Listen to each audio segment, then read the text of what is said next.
Amém.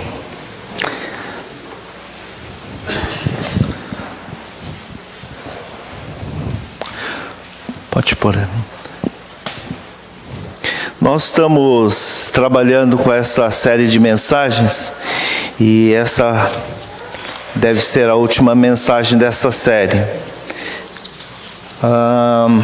Quando se trata desse assunto, nós temos uma tendência muito grande de olhar demais para trás. Você já tentou andar olhando para trás? Tu já viu aquela cena de vídeo cacetado que os caras filmam? Quando passa uma moça bonita, assim, toda formosa, faltando pano na roupa dela, e o cara vai olhando, ele pimba, bate alguma coisa? Já viu? Liga lá no Faustão que deve ter na internet alguma coisa. Quando a gente vê essas coisas acontecendo na rua, você morre da risada, né? É engraçado e você ri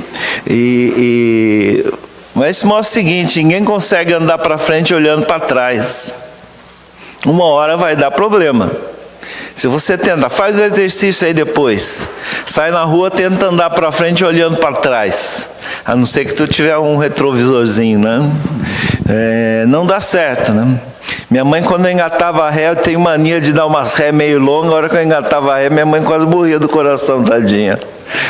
A Liana é menos estressada, mas a minha mãe ficava doidinha. De vez em quando eu judiava dela, só para ver ela nervosa. Mas não dá para a gente viver, queridos, mirando na frente, olhando para trás. Se você tentar andar assim, você vai errar de lado, você vai bater em coisas, você vai para um lugar que você não sabe, provavelmente você vai ter algum acidente no percurso. Nós não conseguimos ir para frente se nós socarmos para trás. Mas por outro lado, nós precisamos olhar para aquilo que já aconteceu na nossa vida, para entender por que é que nós estamos sentindo o que sentimos e por que é que as coisas estão como estão. E aí sim fazer correção de rumos, ajustar as coisas que estão fora do lugar para a gente pôr numa direção nova.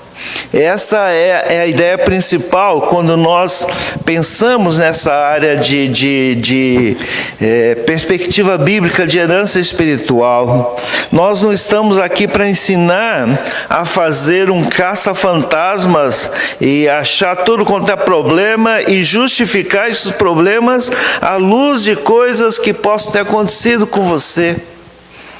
Nós estamos aqui para tentar entender algumas coisas e fazer as mudanças necessárias.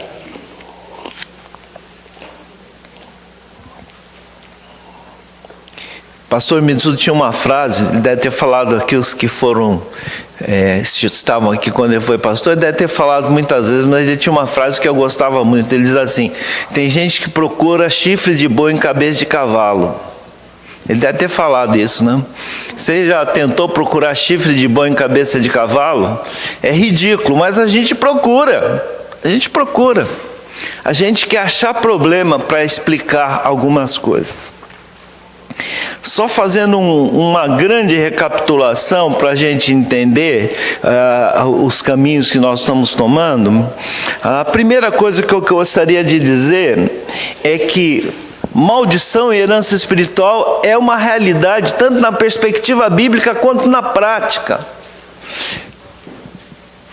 Não há como discutir, desde as pequenas coisas que a gente diz para o outro: você é um filho de uma íngua, você não sei o que lá, seu burro, besta, antigamente falava energúmeno, que é energúmeno, não sei, mas a gente xingava de energúmeno. Seu não sei o que lá, seu burro. E muitas vezes as pessoas acham que isso vai gerar um bom encorajamento para a pessoa, né? Eu tinha alguns professores, quando eu era aluno antigamente chamava primário, né? Fazia um grupo escolar, lá em Tupã, no segundo grupo escolar de Tupã, na capital da Paulista, não, entendeu? E tinha alguns professores que eram expert em dar umas broncas que o cara errava o caminho da porta. E eu ainda lembro de professores no início que quando o cara fazia coisa muito... Eu tinha uma professora que não é lorota não, ela deixava ajoelhada no milho. E ia tomar tabuada, punha palmatória. Você esticava a mão, errava, levava uma na mão. Algum tipo de reforço que hoje são considerados abuso, brincadeiras entre a molecada, que hoje chama bullying, né? Mas tinha de tudo um pouco. Mas é nesses ambientes em que muitas vezes as pessoas amaldiçoam a identidade dos outros. Escorraça com alguém. Cargill, no curso Veredas Antigas, ele conta uma história.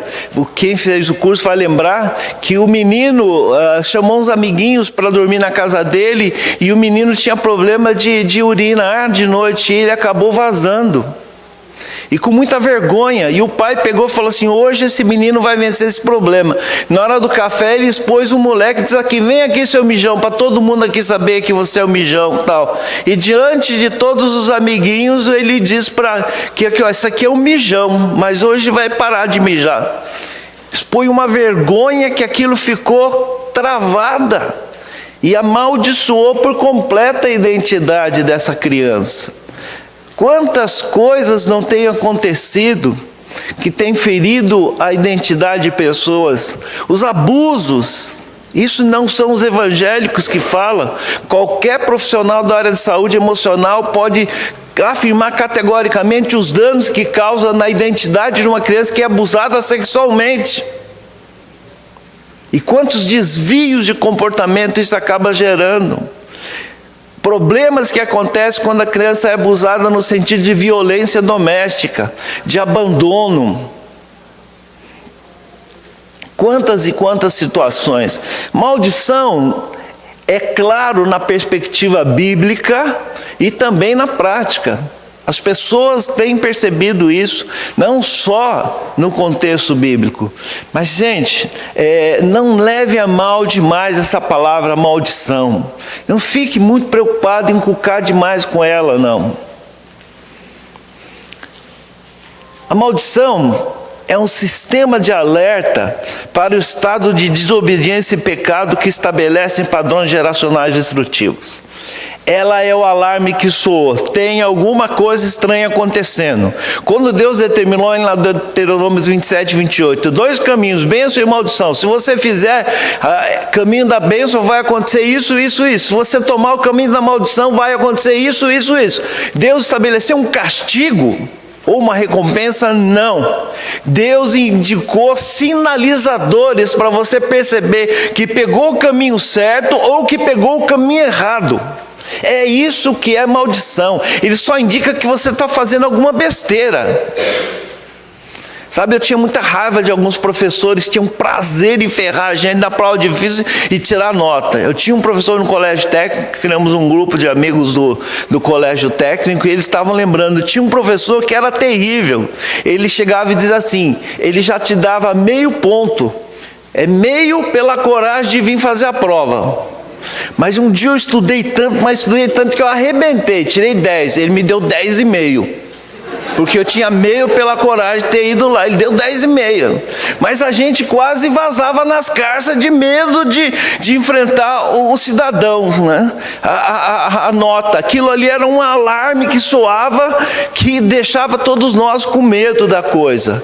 Mas aquele medo ou detonava com a gente ou levava a gente para algum lugar. Maldição prende a pessoa em uma área de sua vida, impedindo que prospere e chegue onde Deus quer. O grande problema é que quando o padrão destrutivos, geracionais destrutivos se estabelece, eles acabam impedindo, prendem. Literalmente a palavra maldição, um dos vocábulos hebraicos significa prender, amarrar, segurar. Lembra qual o sentido de bênção? Bênção é prosperar, liberar para prosperar. E amaldiçoar ou maldição é prender. Se a bênção libera, a maldição prende.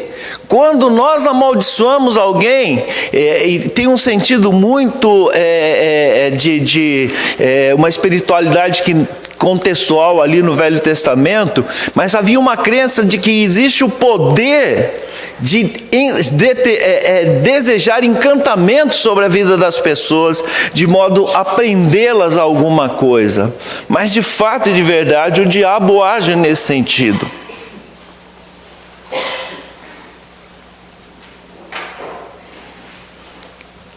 A herança espiritual tem a ver com o legado espiritual que herdamos de nossos pais e o que deixaremos para as próximas gerações.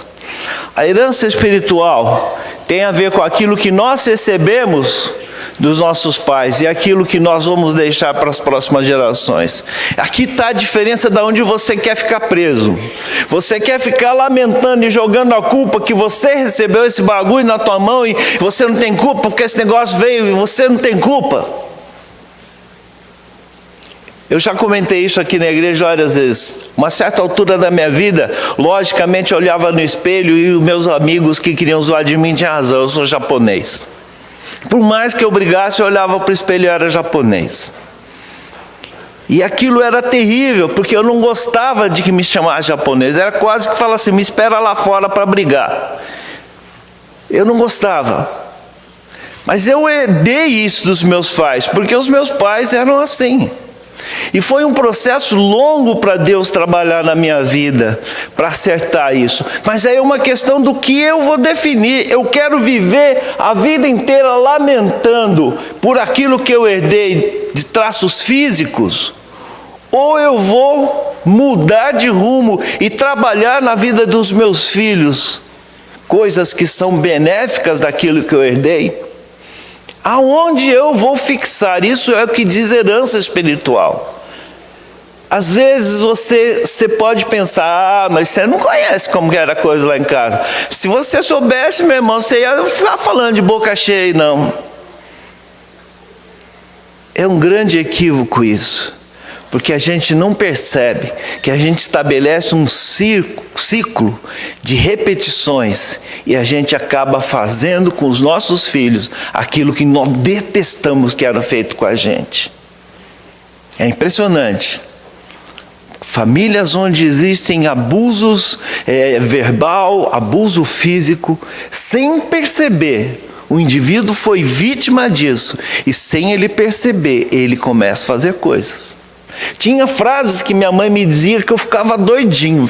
Entrava no meu quarto, sentava a porta batia, tinha uma rachadura na porta. Aí minha mãe vinha que nem uma fera, aí do jeito que a porta sofria, eu sofria, que ela ficava brava comigo. Mas eu ficava doidinho, nervoso, bravo, porque tinha coisas que ela falava que eu não gostava. E se eu não me vigio, eu falo as mesmas frases, as mesmas coisas para os meus filhos. Muitas vezes eu me peguei fazendo isso. Não adianta ficar preso naquilo que, mas você não sabe o que é. Meu filho, você vai estar deixando isso para as próximas gerações.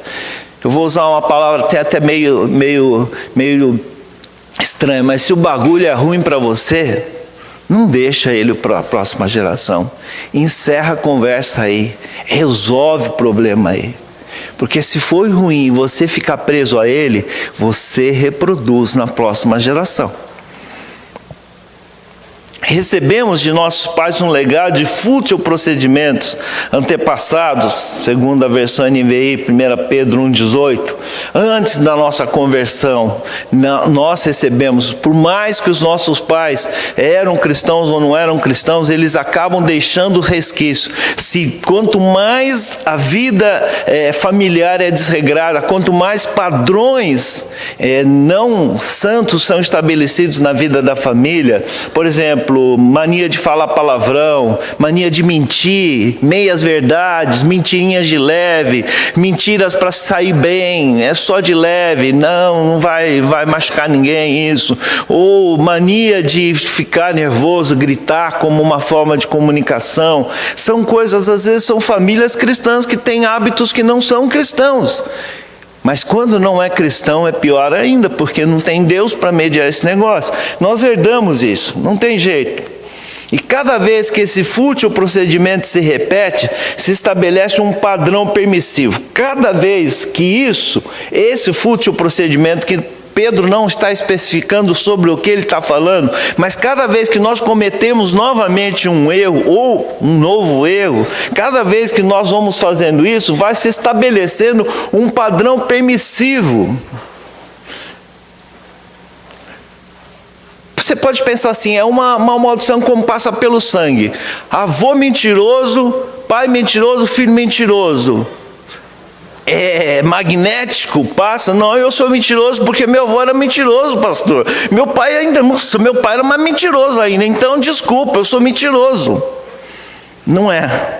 Quando você pratica isso, quando esse fútil procedimento se repete na sua vida, você vai estabelecendo um padrão permissivo. Quando o avô mentiu, ele estabeleceu um padrão permissivo para o filho mentir. E quando esse filho mentiu, ele estabeleceu um padrão permissivo para o neto mentir. Você percebeu? Não é comunicação espiritual pela aura, é um padrão permissivo. Jeff fala alguma coisa mais ou menos assim, que uma geração permite moderado, a outra geração pratica à vontade. É impressionante como o mal vai se estabelecendo, como os maus padrões se estabelecem num ciclo que nós estamos chamando de padrão geracional destrutivo. Isso é maldição. Isso é coisa que foge do padrão de Deus.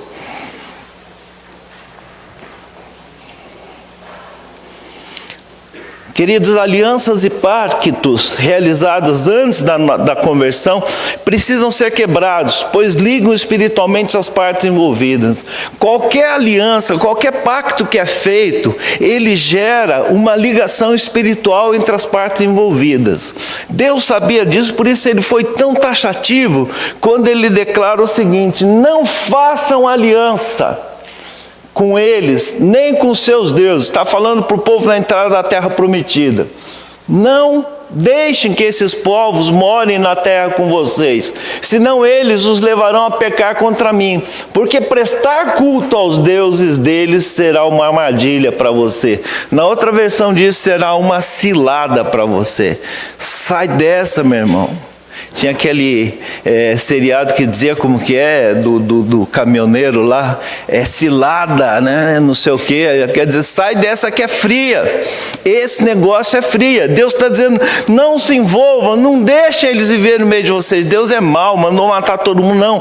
Limpa, eles vão gerar influências para vocês, vocês vão se envolver com os cultos pagãos que eles têm, vocês vão acabar entrando em aliança, e isso vai ser armadilha para vocês. Elas precisam ser quebradas.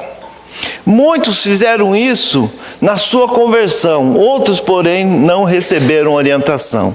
Muitos, na conversão, que legal, você quer aceitar Jesus? Então pede perdão pelos seus pecados. Senhor, me perdoa por todos os pecados, afinal eu não te conhecia, afinal eu fazia muita coisa errada, mas eu também não te conhecia, então em nome de Jesus, eu aceito que Jesus fez por mim, amém, recebeu a salvação. Mas muitas vezes nós não temos o cuidado, e eu também muitas vezes não tenho o cuidado, de investigar o histórico da espiritualidade da pessoa. E às vezes a pessoa fez um monte de pactos e alianças demoníacas no passado, que se não quebradas, isso vai gerar luta espiritual intensa na vida pós-conversão. Continua sendo brecha que valida. Então elas precisam ser quebradas. Não, mas a Bíblia não diz em Gálatas 3,13 que Jesus já fez maldição em nosso lugar? Sim, mas nós temos falado que toda maldição, tudo aquilo que Jesus já fez precisa ser apossado pela fé. Senão eu diria num paralelo, Jesus já não morreu por todos os pecados e todos os pecadores? Qual é a resposta? Sim? Ou o sacrifício de Jesus não é suficiente por todos os pecadores? Sim, mas todos os pecadores são salvos? Não, aqueles que pela fé recebem a salvação. Portanto, aquilo que Jesus fez na cruz, ele já quebrou todas essas possíveis alianças na conversão. Mas se eu não tomar posse, o diabo continua requerendo. Por isso que na prática aparecem muitos cristãos com lutas espirituais maiores. E alguns chegam a dizer assim, rapaz, eu não tinha tanta luta antes de me converter. O diabo está me perturbando mais agora do que antes. E alguns falam assim, acho que estava melhor antes.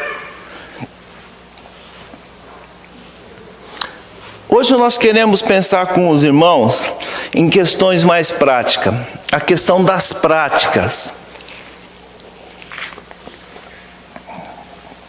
Tudo isso que nós vimos em 4 mensagens de 40 a 50 minutos, mais ou menos cada uma, isso é feito em seminários que às vezes duram semanas. Um dos seminários que chama Silk, ele leva 5 dias integral, manhã, tarde e noite. Outro, que é um curso que é dado em Curitiba na base da Jocum, pelo pastor Cote, ele leva 15 dias cada módulo, ele tem mais de um módulo. E ele faz às vezes intensivos nas igrejas vários finais de semana. Um outro curso que é dado pelo pastor Alcione Miri, que são várias e várias aulas. Eu adquiri o material, estou examinando, são 2 livros de libertação, Libertando os Cativos 1 e 2. São 2 livros de curso. Então, obviamente, queridos, que ninguém aqui inventou a fórmula mágica. Não vou dar uma pílula ali na saída para você, que você vai tomar e você vai ficar livre de todos esses negócios. Obviamente que não é assim. Aqui nós vamos ver um panorama geral para a gente ter noção de como funciona isso. Como posso saber se estou envolvido com maldições ou heranças espirituais que possam gerar padrão destrutivo? Essa é a pergunta-chave. Como eu sei? Como que dá para saber? Alguém tem uma bola de cristal para descobrir? Ou existe um exame que eu vou no laboratório, faço um teste, tiro o meu sangue e verifica se tem no meu sangue alguma marca? Como é que dá para saber isso? Bom, essa é a pergunta principal que nós temos que pensar. E eu vou trabalhar de novo com o texto que nós comentamos na semana passada. Não vos conformeis com este século, mas transformai-vos pela renovação da vossa mente, para que experimenteis qual seja a boa, agradável e perfeita vontade de Deus. Esse texto ele é muito poderoso, ele possui um ciclo de ações que vai nos ajudar a entender os passos que nós temos que tomar aqui. A primeira coisa que o texto bíblico nos fala é: avalie onde você está, não vos conformeis. E eu disse que esse é o ponto mais importante que nós temos. Porque se você não entender que eu e você precisamos perguntar se está acontecendo alguma coisa, se nós não queremos sair de onde nós estamos, se nós não temos essa disposição de perceber ou investigar, nós nunca vamos estabelecer mudanças nas nossas vidas. Se eu não tomar consciência, claro. Então esse é o primeiro passo. E dentro disso nós podemos ver alguns passos para essa avaliação acontecer. E o primeiro deles é: identifique os sintomas. Observar os padrões destrutivos que possam estar presentes na sua vida e na sua família. Sintomas são as primeiras coisas que aparecem. O que acontece quando você tem um sintoma? Você, quando procura, comentamos aqui, um profissional de saúde, o que você leva? Você leva indicativos sintomáticos. Você está sentindo dor, você está passando mal. E esses sintomas, na verdade, nós comentamos, eles não são ruins.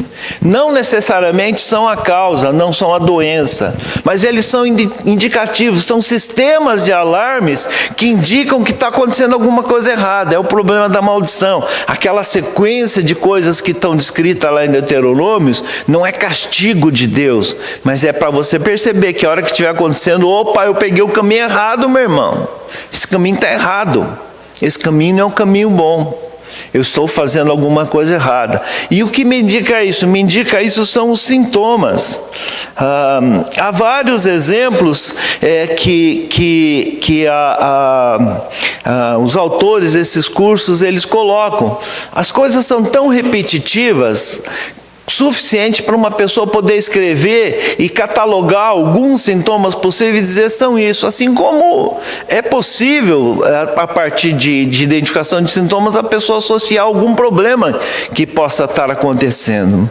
Enfermidades repetidas, esterilidade na família, desintegração familiar, falência financeira contínua e repetida, perdas repentinas e acidentais que se repetem na vida da família, históricos de suicídios, mortes estranhas e repentinas e repetidas, todas situações que podem ser indicativos de que alguma coisa está estranha, situações que você não explica. Bateram no meu carro, bateram no meu carro, bateram no meu carro, bateram no meu carro. Opa, meu irmão, tem um imã na traseira do meu carro, não é possível, porque toda hora bate no meu carro. Opa, o que está acontecendo? Algum problema aqui? Precisamos investigar? Eu estou dirigindo mal, estou freando bruscamente, a lanterna de freio não está acendendo e eu estou parando de trás, não enxerga. Alguma coisa, não, está tudo certo, não tem nenhum problema. Eu já fiz curso de direção defensiva, estou dirigindo direitinho, está tudo certo, alguma coisa está errada. Opa, tem algum problema aí.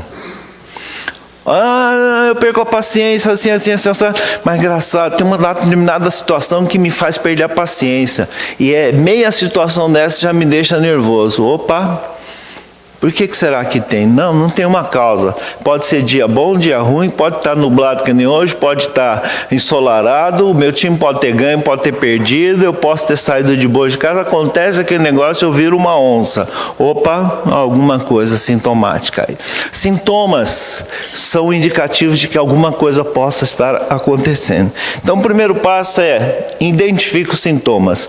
O segundo é faça um diagnóstico. Como que eu vou fazer o diagnóstico? Usando ferramentas.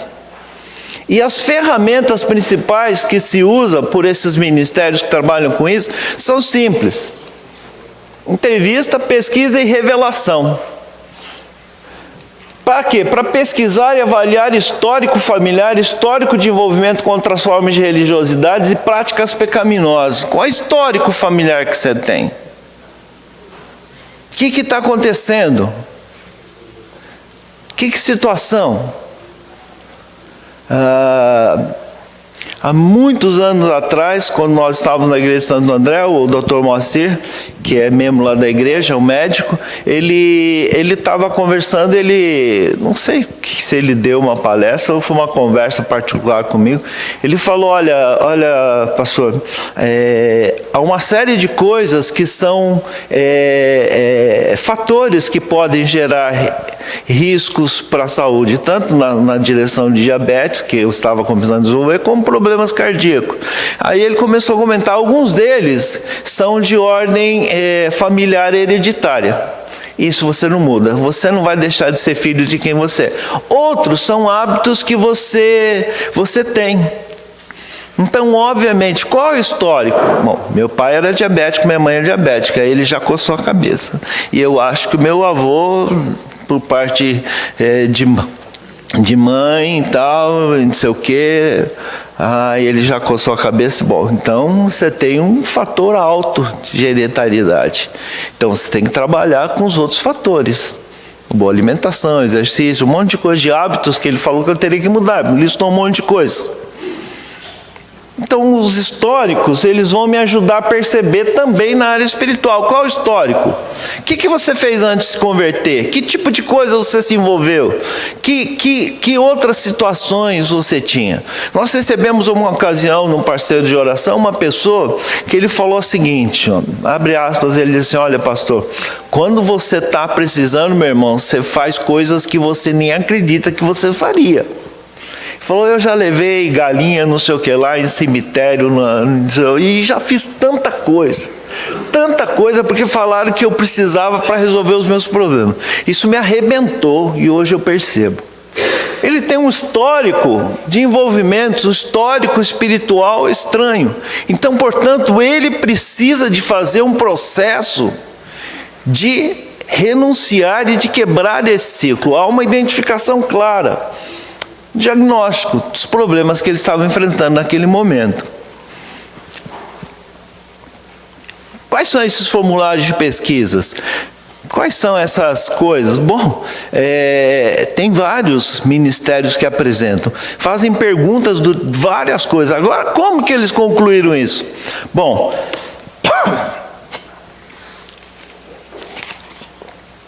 as coisas são ciclicamente repetidas.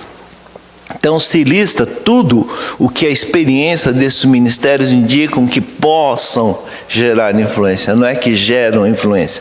Há coisas que alguns fazem e geram problemas e outros que fazem e não geram nenhum problema. Então não é assim também, fez, está lascado, não é isso. Revelação. Você tem lá uma lista de coisas, um monte de questionários. E aí eu estava comentando com uma pessoa, às vezes você bate o olho naquele negócio e fica lá. Ele relatou sintomas, preencheu um formulário, uma pesquisa, fez uma entrevista, está fazendo uma entrevista, tem um monte de coisa. O intercessor pega aquele monte de página respondida e vai folheando, e agora? Ixi, o camarada nossa, está lascado, ele fez de tudo um pouco na vida. E agora? Qual que é o problema que justifica os sintomas que ele está enfrentando no mundo espiritual? Vamos quebrar tudo por via das dúvidas. Não, meu irmão, não é assim. Aí precisa revelação, precisa ter um feeling de Deus, precisa ter uma sensibilidade. Lógico que a prática vai ajudando, lógico que a intimidade com Deus, mas em algum momento aquela pessoa vai ter um insight, alguma coisa que Deus vai falar assim: é aqui, meu irmão, aperta aqui. E é assim que funciona. Mas se eu não tiver esses dons, bom, Deus vai habilitar se você tiver num ministério desse. O segundo passo, ou segunda coisa que nós precisamos fazer, uma vez que já identificamos o que está acontecendo, diagnosticamos de onde vem, nós precisamos estabelecer o processo de libertação. Transformai-vos pela renovação da vossa mente. A libertação é um processo de transformação daquilo que foi estabelecido como um padrão. Você tem que mudar o padrão que estava na sua mente. Você tinha uma maneira de agir. Você tem que fazer uma mudança de mentalidade. Se não houver isso, você não vai conseguir estabelecer verdadeiramente o processo de libertação. Neil Anderson, ele diz assim: pessoas que não assumem a responsabilidade pela sua própria libertação só dá canseira para os ministérios de libertação, porque vai ser cíclico o cara vir. Ele é um cliente fixo, pode ter certeza que ele volta várias vezes, ele vai te dar muita dor de cabeça, porque ele não assumiu a sua própria responsabilidade, ele não passou por uma transformação, ele não se submete a um processo de transformação. Não que a gente, uma vez passou por libertação, não precise de outros momentos de intercessão. Muito pelo contrário, nós precisamos constantemente disso, porque estamos num mundo permeado por outras formas de espiritualidades. Quais são alguns passos para a libertação? 1 João 1,9, eu estou correndo bastante, nosso tempo está apertando, ele diz assim: se confessarmos os nossos pecados, Ele é fiel e justo para perdoar os nossos pecados e nos purificar de toda iniquidade. Tiago 5,16, confessai, pois, os vossos pecados uns aos outros para serdes curados. Então, a essência da libertação é confissão. Confissão. E nós vamos ver como se processa em forma de passos. A primeira coisa, pastora, doutora Tânia Teresa, ela diz o seguinte, que o primeiro passo ela chama de humilhação. E o que ela considera humilhação? Nada mais é do que a renúncia de reputação com o objetivo de tratar com responsabilidade. Tratar, não tem esse com, responsavelmente dos pecados, feridas e maldição. Devo ter copiado errado. Mas a frase é o seguinte: você tem que renunciar à sua reputação com o objetivo de tratar com responsabilidade dessas coisas. O que significa? Você tem que admitir que tem problema com isso. Mas eu, pastor, na frente dos outros, falar que eu não tenho vergonha. O que vão pensar de mim? Eu, pastor, fui num seminário com a doutora Neuza Etioca, pastores da nossa denominação, pastores da igreja missionária, e eu tive que admitir numa ministração que eu não conseguia me concentrar para ler a Bíblia. Eu lia um pouquinho e daí a pouco sumia. E quando eu li um pedaço eu não conseguia mais lembrar o que eu tinha lido. Mas como está no seminário, vai ser... Eu estava no seminário naquela época, não, já era pastor, como que pode? Como que vai ser isso? Cara, mais vagabundo, não consegue ler a Bíblia. E eu tive que, diante de todo mundo, falar assim, eu não consigo me concentrar. E aí, o que você andou fazendo? Sintoma. Quais são as... O que você fez? Você fez, geralmente o problema está associado a isso, o feeling do orientador. Fiz isso. Ah, então esse negócio. E aí vem humilhação. Eu, Eduardo, pastor, não consigo ler a Bíblia direito, porque eu não consigo me concentrar. Eu acho que era na época do seminário, porque eu não conseguia ler livro. Seminário era teologia era de humanas. Como você vai se virar se você não consegue ler livros, fazer resumo? Eu não conseguia, eu tinha que ir escrevendo. Eu rabiscava na margem do livro e depois copiava o que eu tinha escrito, porque eu não lembrava mais o que estava escrito antes. Talvez porque minha mente trabalhava com números, ia ser engenheiro, mas também porque tinha algum problema com a minha mente. E aí eu tive que me expor, eu tive que renunciar à minha reputação, eu tive que dizer diante das pessoas, eu não consigo.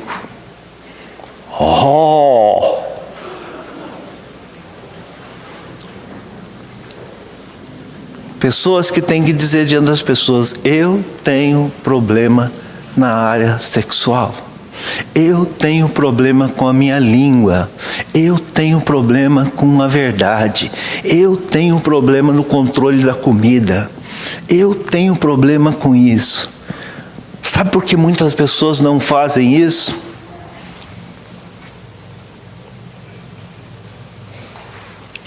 O que vão pensar de mim? Primeiro passo, humilhação. Renúncia de reputação.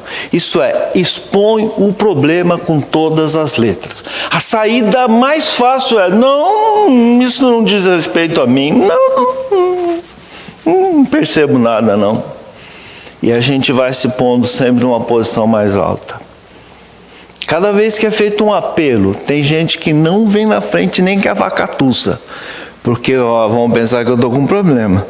Né? Aquele apelo assim, se você tem luta com a área de pecado dessa área, vem aqui à frente que vamos orar. O cara fala assim, eu ir lá, vão ficar olhando para mim, que lá tem, que será que ele está fazendo de errado?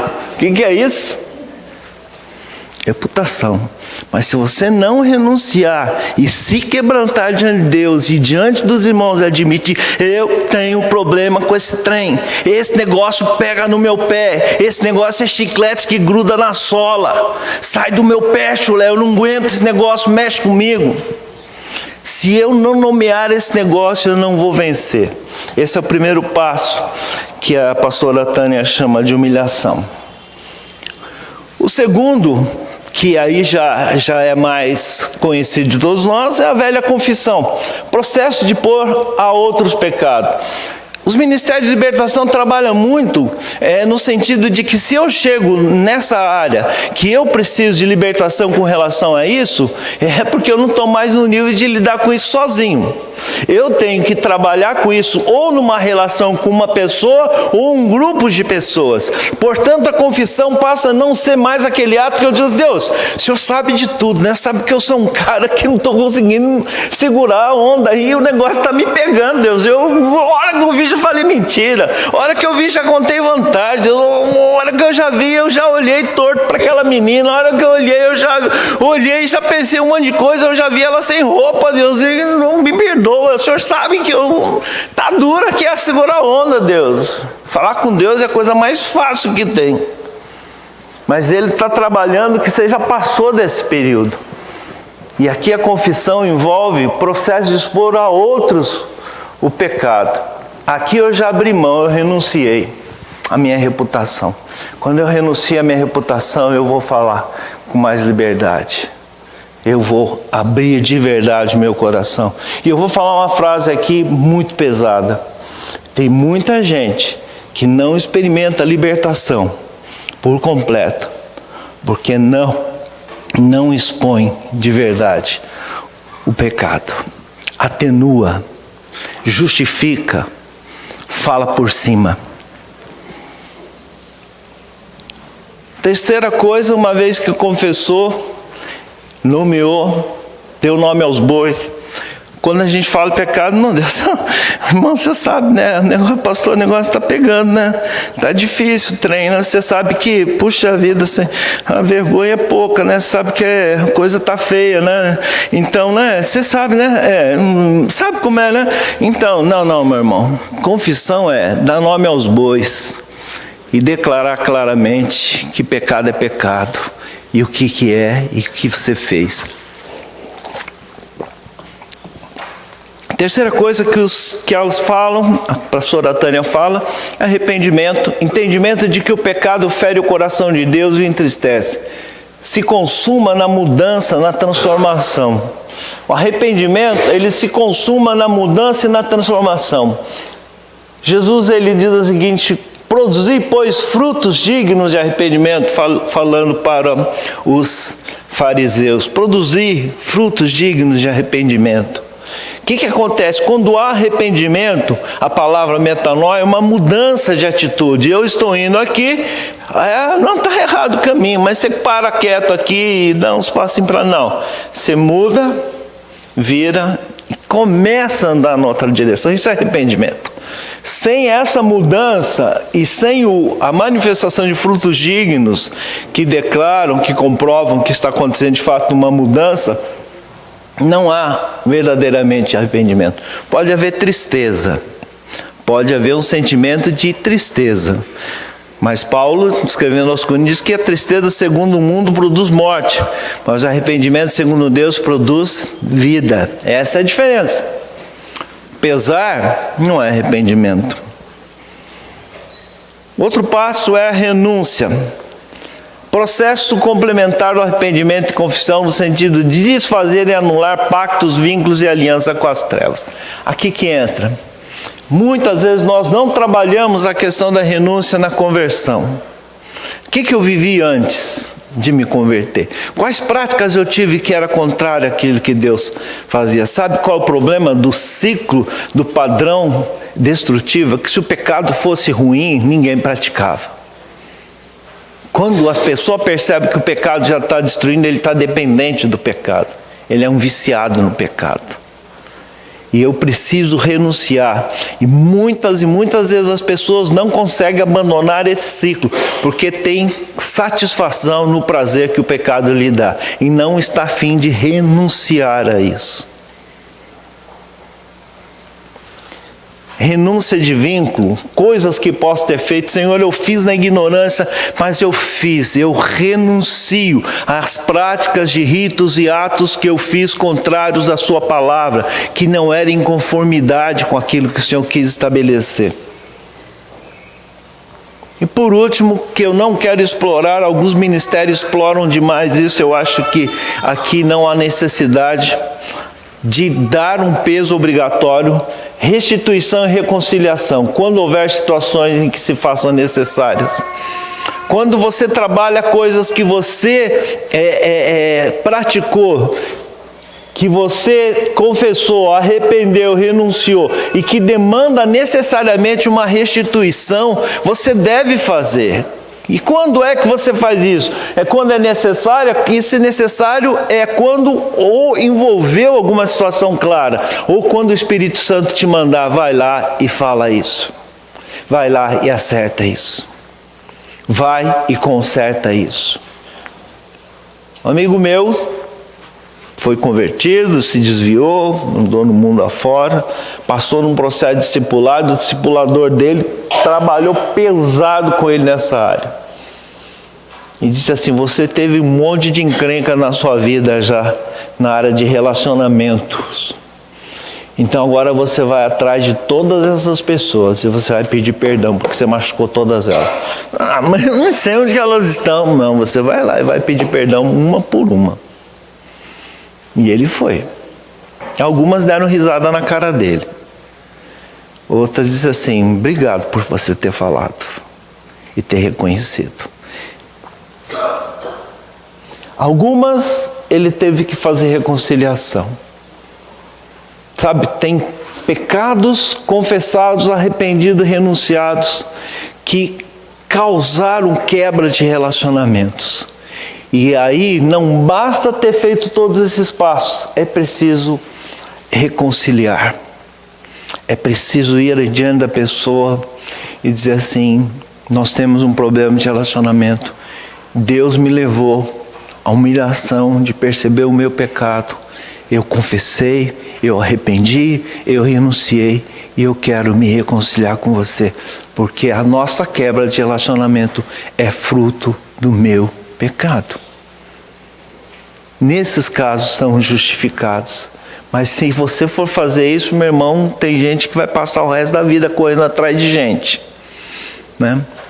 Aqui tem gente que viaja até de falar que você tem que fazer com pessoas que já morreram, você tem que, em nome de Jesus, pela fé, pedir perdão e aquilo que o Espírito Santo te trazer, você deve fazer.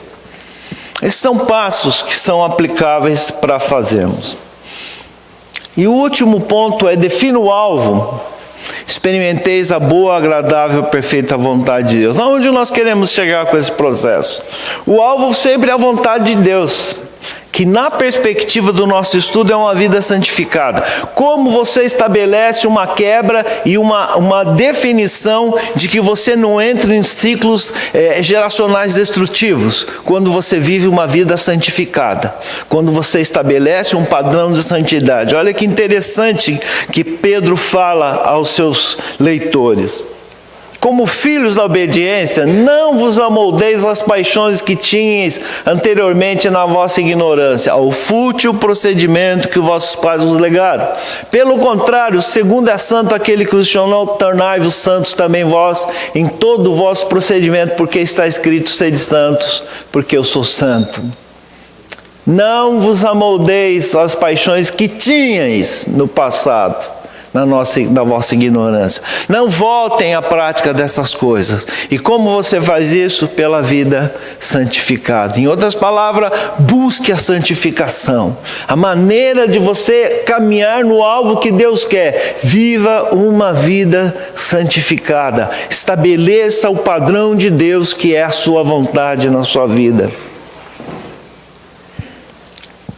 Se porém andarmos na luz, como Ele está na luz, mantemos comunhão uns com os outros, o sangue de Jesus, seu Filho, nos purifica de todo pecado.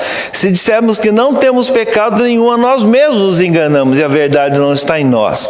Se confessarmos os nossos pecados, Ele é fiel e justo para nos perdoar os pecados e nos purificar de toda injustiça. João eu vou citar dois, poderia citar um terceiro, mas ele dá duas orientações bem claras para viver essa vida santificada. A primeira: ande na luz como Deus está na luz. O que é isso? Ande debaixo dos ensinos de Deus. Estabeleça aquilo que Deus estabelece como padrão. O padrão é a luz do Senhor. Ande na luz como Ele está na luz. Não saia da luz. Ande sempre na luz. Quando você anda na luz, tudo que é sujo aparece. Quando você está no escuro, você pode estar com uma roupa suja, ninguém vai ver. Mas quando você está numa luz boa, tudo aparece. E aí, praticar a confissão e renúncia dos pecados em um processo contínuo. Não permita que o pecado se aloje e ele gere um ciclo de padrão permissivo, que gere um ciclo de padrão familiar, geracional, destrutivo na sua vida.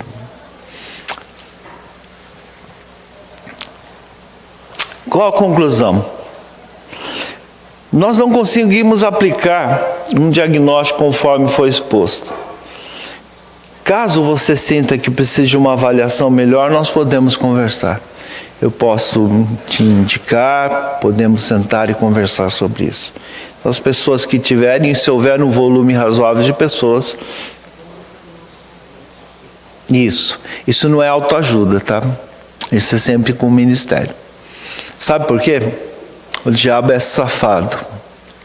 E ele vai te enganar. E a gente tem muita dó da gente mesmo. A gente é muito complacente com a gente mesmo. Então tem que ser ministrando, porque você vai ter que ser ministrado nessa área. E você precisa de alguém que tenha capacidade ou experiência para avaliar e te dar um feedback do negócio. Hoje, você sente que possa ter sintomas de padrões destrutivos, maldições estabelecidas na sua vida e na da família? É isso que dá para fazer hoje. Você sente que há alguma coisa que precisa ser lidado? E a nossa frase que usamos em todas as mensagens: quem vai pedir para Deus, a Deus, para quebrar a corrente de padrões destrutivos na minha família? Ele respondeu: eu vou. Quem vai quebrar na sua, se é que tem? A pergunta é essa. Se eu não posso responder, eu quero. Então Deus não tem como trabalhar. Porque Ele está à porta e bate. Se alguém ouvir a voz e abrir a porta, entrarei e cearei com ele comigo. Jesus está convidando. Talvez eu e você estejamos ouvindo a sua voz. Mas se nós não abrirmos a porta, ele não entra. O diabo arromba, Jesus não. Então nessa manhã eu quero que você gaste um tempo orando, perguntando para Deus: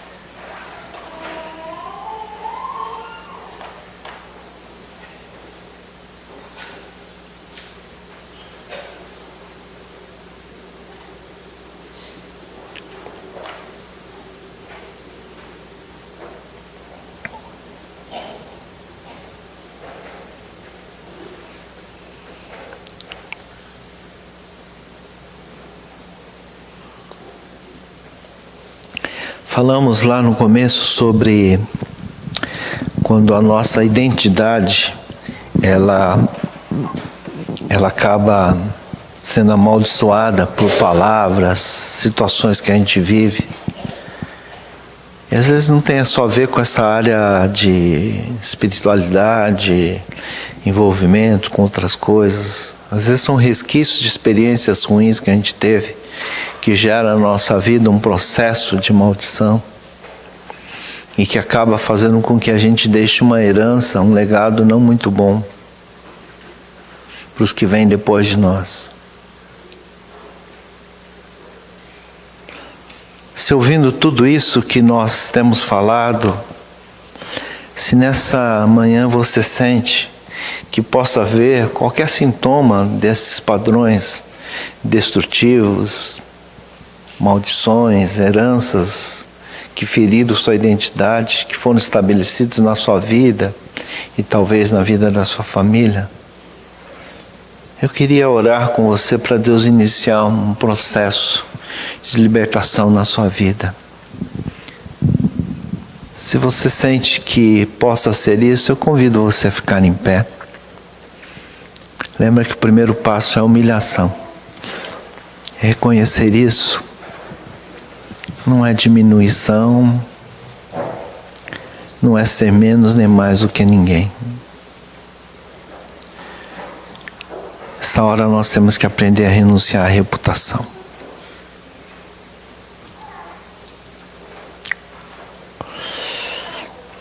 Amém. Pai, nós estamos agora entrando em luta espiritual. Eu quero repreender agora qualquer tentativa do inimigo de retaliar nesse ambiente. E peço que o Senhor cubra-nos com o sangue de Jesus. E toda obra de retaliação do diabo contra a nossa vida física, emocional, espiritual, os nossos familiares, relacionamentos familiares, está repreendido agora em nome de Jesus. E eu coloco cada um desses irmãos que levantaram porque sentem que pode haver nas suas vidas sintomas de padrões destrutivos, de maldições estabelecidas na vida e na sua vida através de uma herança espiritual que feriram a identidade ou de espiritualidades estranhas que possam ter na vida dos seus pais, dos seus antepassados e que estão se perpetuando na sua família. Eu te peço agora em nome de Jesus, Senhor, que tu comeces uma obra, Espírito Santo, que o Senhor possa estar trabalhando, que possa haver uma identificação. O que eles estão fazendo agora é perceber sintomas, ó Pai, mas nós precisamos trabalhar, Senhor, numa identificação mais clara de que possa estar acontecendo aí, ó Pai. Nós precisamos que o Senhor revele de fato da onde vem a causa que tem gerado esses problemas, Pai, em nome de Jesus. Nessa manhã, Espírito Santo, traz à mente desses queridos situações, experiências, coisas que eles possam lembrar da sua vida pessoal, da sua vida familiar, em nome de Jesus. Espírito Santo, venha sobre a vida dessas pessoas, Senhor, em nome de Jesus, ó Deus, trabalha em nós de antemão, pedimos que seja quebrado qualquer pacto, qualquer vínculo, Senhor, que cada irmão desse no seu coração agora possa estar orando, renunciando aquilo que tu já está trazendo em nome de Jesus, ó Pai. As heranças que nós trazemos não dizem respeito somente a nós, mas tem a ver com o legado que nós vamos deixar para as próximas gerações. Isso afeta a vida dos nossos filhos e das famílias que eles constituíram, ó Pai.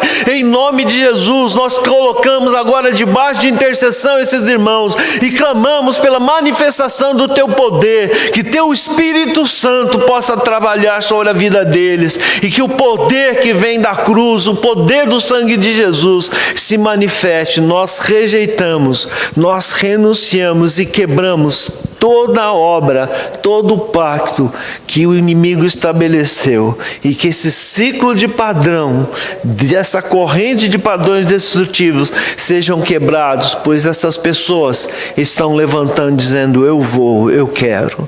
Em nome de Jesus, faz isso, Pai. Eu peço a tua bênção e abençoa esses irmãos, em nome de Jesus. Amém. Ok? Amém. Deus abençoe. Havendo desejo de conversar melhor, nós podemos tentar sentar e agendar um momento para isso, ok?